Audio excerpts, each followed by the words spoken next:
Welcome to the program. Moyale Town is currently on is currently on lockdown after fresh attacks between warring communities erupted at 2 a.m. this morning. It is reported that members of the Borana and Burji communities clashed in the town following ongoing disputes between the two tribes.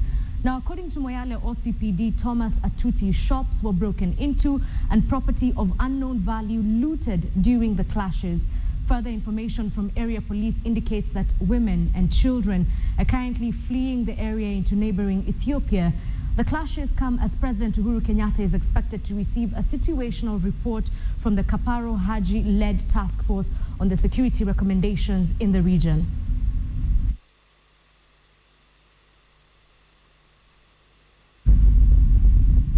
Nairobi Governor Evans Kidero has called on ODM officials to postpone the party's elections scheduled to take place between 28th February and 1st of March. Now, Kidero says ODM needs to tackle the ongoing wrangles between candidates and factions vying for the various seats before holding its elections. Our party is supposed to bring people together, people with the same ideological orientation, people who've got a common interest in seeing the future of the people to be made different.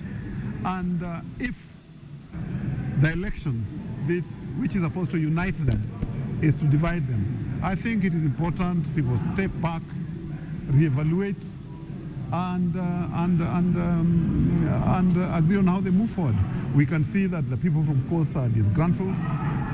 We can see that people from Western are giving ultimatums that unless the people are allowed to run and they win, it's just not running and win, then they will have their thinking. We can see that the people from Nyanza are also disgruntled. We can see, and in Nyanza we can see people from Kizi, we can see people from the Luo Nyanza are disgruntled. So I think it is just important that as leaders, we take a step back and evaluate. Nairobi County has launched a task force that will seek to improve education standards in the county. Now, among the issues to be tackled by the task force is the drug menace that has for years been a challenge to many schools, as well as teacher-student ratio in all public schools. Nairobi Governor Evans Kidero said that his county government has marshaled resources to improve the level of education and called on all stakeholders to join hands for the same goal. After underscoring the needs of this city, I think it will target to a large extent the matters of security, the matters of access and quality. The future of any country and the future of any county is dependent on how well the children do.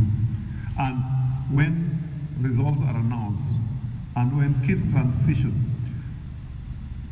it's not the central government that gets judged, it is the county government. Residents of Namanga are still searching for missing people who are feared to have been swept by flood waters following a heavy downfall in the area. The ongoing rains in the area have so far caused the death of a 5-year-old girl who was swept away by raging waters on Sunday. More than 1,000 people are spending nights in the rain and cold after their houses were submerged by water. Residents say they have lost property of unknown value after flood waters swept away crops and houses. A petrol station, a hospital and schools are among institutions worst affected by the ongoing floods in that area.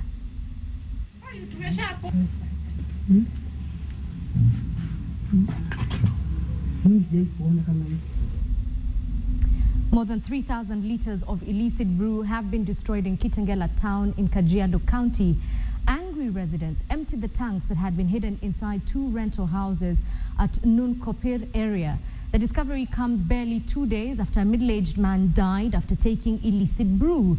Area police are currently searching for the owner of the houses who disappeared moments after the brew was found. Now, speaking during the operation, the area chief, David Kahiga, asked residents to help the police in detecting criminal activities in that area.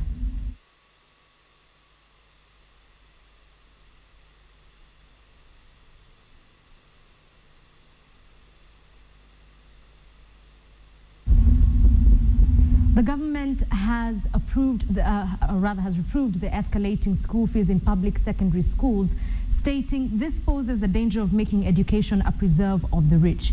Speaking while launching the task force on secondary school fees in Kenya education, Cabinet Secretary Jacob Kaimenyi stated that public secondary education must be made affordable and accessible to all children. The task force comprised of members from 21 institutions and is expected to table a recommended fee structure for public secondary schools by 5th of May before schools reopen for second term.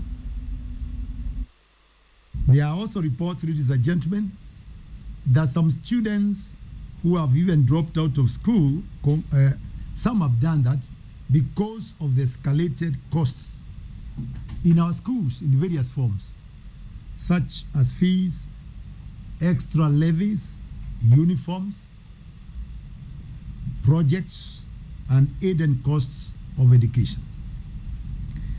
This puts education in danger of being a preserve of the few who can afford, and this is totally unacceptable to the citizens of this country.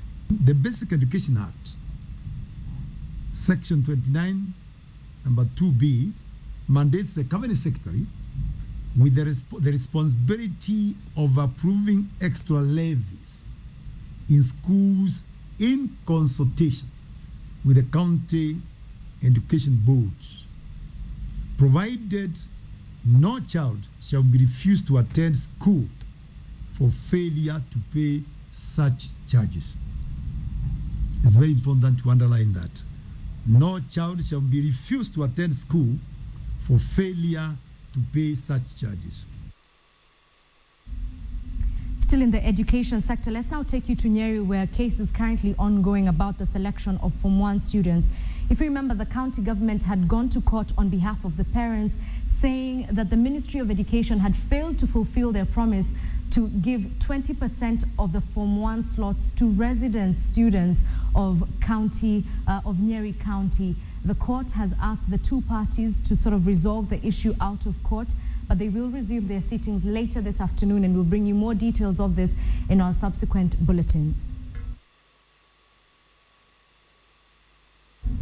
The man who has been the face of street protests in Kenya has hung up his boots. We're talking about Boniface Mwangi, and he says it is unlikely that you will see him being roughed up by the police on the streets again. James Smart had a conversation with him, and he has some of the reasons why Boniface made this decision. For a man known to the country as the face of agitation, protest, and confrontation, Boniface Mwangi cuts a figure of a man who attracts both hate and love. Hate to the supporters of the regime, who in his numerous activities frustrates, and affection to those who feel he represents their interests. So away from the violent street protest, running battles with the police, massive mess left in the city, Boniface Mwangi lets us into his house. Mama, do you want to do a somersault? Here, the dramatic man on the street wears a different hat. He is a husband and a father of 3 children. This is my son, Nexim Piwe, Jabali Mboya, Naila Sifa, and Jerry Mwangi.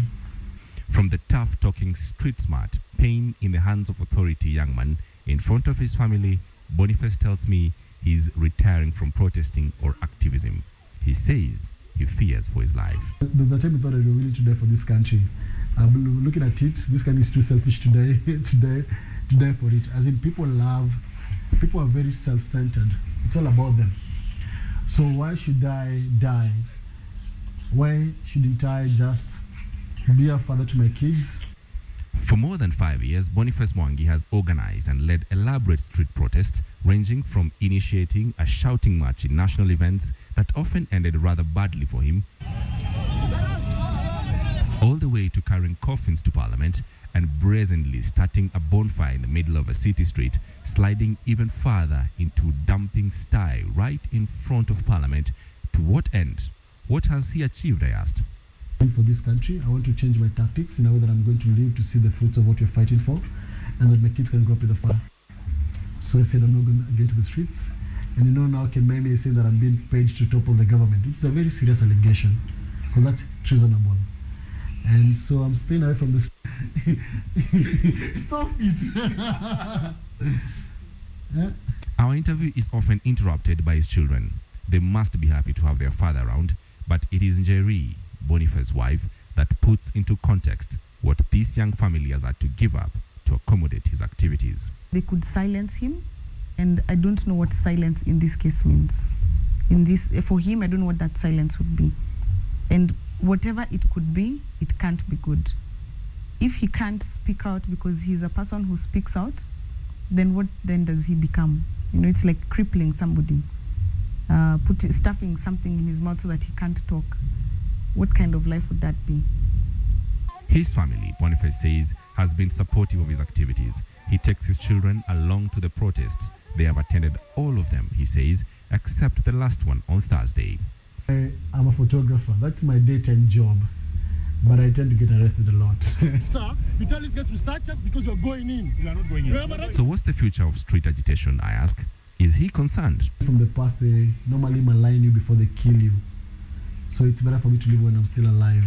Meanwhile, he now plans to focus on his God-given talent, photography, which is actually where it all started. Boniface was a photographer with a Standard Media Group before his experience in covering the post-election violence thrust him into the limelight and ultimately into human rights activism. For now, this young family, as they open their doors to us, say they will be closing them and recollect their lives for what it remains. A change of strategy or a massive change of heart in the continuing and ever-changing world of agitation? Time is the best judge. James Smart, KTN. Love him or hate him, he is who he is. Remember, you can catch this and all the other stories that we've aired this afternoon on www.standardmedia.co.ke. Right now, though, we take a short commercial break. When we come back, I'll be telling you about affordable housing. You might just be 20,000 shillings away from getting a house, and also the first officer who hijacked his own aircraft. Details to follow. Welcome back to KTN Newsdesk. Let's have a look at the business now. And out of an approximated population, 40 million Kenyans, there are only 20,000 mortgage accounts, a figure that reflects on the need to meet the housing demands. Now, this has seen Shelter Afrique and Rafiki Microfinance Bank launch a partnership that will extend credit facilities to low-end earners who desire to own decent homes. Rafiki has committed some 700 million shillings into funding of the partnership and will disburse loans of between 20,000 and 5 million shillings for home improvement and new constructions. On the other hand, Shelter Afrique has availed a loan facility estimated at 100 million shillings to be reviewed on demand. The partners expressed interest to explore housing opportunities in the counties and pointed out infrastructure as key towards this development. That we've created, and actually people don't have houses. There lies the opportunity. The day we have connectivity, it helps to solve the problem of houses, because given the cost of the land, it's better to be around 40-50 kilometers of the CBD and commute every day. Kenyan motorists will soon pay for use of highways if a plan by the government sails through. This will, in the initial phase, see toll stations along the Mombasa-Nairobi Highway and the Nairobi-Nakuru Highway. Adelaide Changole has the details. Road maintenance costs up to 10% of the initial construction costs. The cost goes higher if you consider wanton vandalism on road infrastructure as well as bad usage, especially by overweight trucks. But in an effort to improve responsible usage and maintenance, the government will soon be charging toll fees for road users. In an advertisement in today's dailies, the government called for expression of interest from consultants who can provide transaction advisory services for the tendering of maintenance, operation and tolling of the Mombasa-Nairobi Highway and the Nairobi-Nakuru Highway through private-public partnerships. Specifically, the government is looking for a lead advisor, environment consultant, traffic and engineering consultant, and legal consultant to advise on the PPP arrangement. The government hopes the project boosts the tepid private sector participation into Kenya's infrastructure market. But the Consumer Federation of Kenya has raised the red flag over what it calls double taxation. The organization points out that road maintenance is carried out using funds from the road maintenance levy, which is attached to the retail price of fuel. And so subjecting the same people to tolling would amount to double taxation. The organization is urging the state to either scrap the road maintenance levy or harmonize it with the fee that motorists will pay at the toll stations. Internationally, a co-pilot of an Ethiopian Airlines flight bound for Rome hijacked the airliner earlier this morning and flew it to Geneva looking for asylum. The man, an Ethiopian in his early 30s, was arrested when the plane landed at Geneva International Airport. Further reports state the co-pilot took control of the plane when the pilot had stepped out of the cockpit to go to the bathroom. According to police who confirmed that the situation was under control, the flight ET-702 had been diverted from its original destination of Rome, with the airline earlier reporting the flight from the Ethiopian capital Addis Ababa had been forced to proceed to Geneva. The Boeing 767's bizarre flight pattern showed the plane making multiple circles around the airport in Geneva before finally landing. An Ethiopian Airlines flight between Addis Ababa and Nairobi was hijacked in 1996 by 3 Ethiopians. The plane crash-landed in the Indian Ocean when it ran out of fuel, killing 125 people as well as the hijackers. Of course, this is a developing story, and any new developments will be brought to you as soon as they happen. I advise you to look at the website for up-to-the-minute updates. 12 Years a Slave has won the top prize of Best Film at the BAFTAs, seeing off competition from American Hustle, which is also a great movie, and Gravity, which I haven't watched. It earns its awards for Chiwetel Ejiofor, the Best Actor category, and mirrors the Golden Globes in winning Best Film, but losing the prize for Best Director. The film stars Ejiofor as a free man who is kidnapped and sold into slavery in antebellum US. It has been both a critical and commercial success for its unflinchingly violent and devastatingly moving portrayal of the realities of the slave trade. The acclaim is piling up for Steve McQueen. Critics' Choice Awards, Directors Guild, Golden Globes, to name just a few. I thought that she was dying. But the accolades for the British director's Oscar-nominated film 12 Years a Slave must also go to his partner, historian and avid bookworm, Bianca Stitger. Everywhere. And the minute you put it down, you knew straight away that this was the one that Steve really had to do. Especially because of it was exactly what Steve was looking for. It was just waiting for him. Well, boy, how you feel now? My name is Solomon Northup. I'm a free man, and you have no right whatsoever to detain me. Solomon Northup's harrowing tale, published in 1853, had largely been lost to history until Stitger found a copy on Amazon. I said to Steve, this feels like it's a script already, that you could, it visualizes history really, and there's so many details and so many things are happening that you're completely immersed in that world. Because you're reading it and then you have to look up in disbelief. Did this really happen? Did people do that to each other? And that servant that don't obey his Lord shall be beaten with many stripes. It is played in a movie by Chiwetel Ejiofor, who has a very expressive, beautiful face. So for most people, that will be his face. What his real face looked like, no one knows. There's no pictures of him found till this day. Would you like to know how his life, what his future was like? Yes, absolutely. Some people say he worked on the Underground Railroad, so that is a beautiful thought, of course, that he helped other slaves to escape to freedom. The film has not only won acclaim, but Solomon's book is also being republished in several languages. What kind of relationship do you have with Solomon? How do you relate to him? I wish he was there to see what happens to his story.